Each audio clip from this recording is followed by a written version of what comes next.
Today in history. 18th January 2002, somber and overcast. Freetown, Sierra Leone.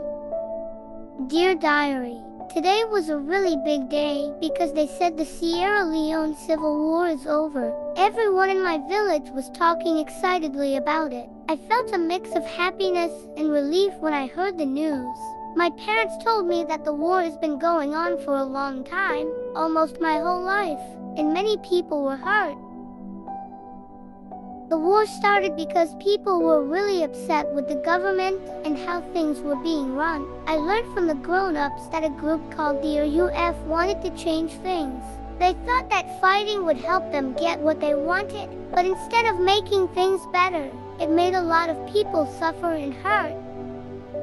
Before the war, our village was peaceful and happy. I could play with my friends outside all day. But when the war began, many families had to leave their homes. I found out later that many children, even my age, were taken to fight in the war. It made me sad to think about all the friends I could not play with anymore because of the fighting.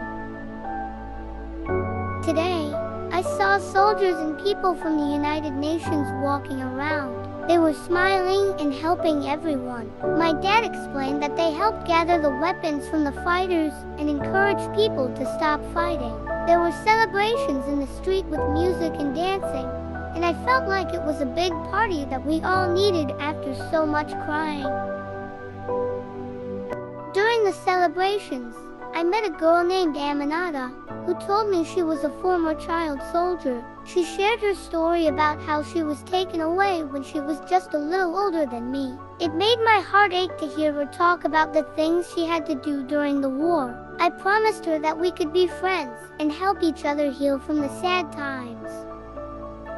When the announcement was made that the war is officially over, everyone shouted with joy. People hugged each other and fireworks lit up the sky. It felt like a new beginning. I couldn't help but feel hopeful that my country would rebuild and that children could go back to school and play again.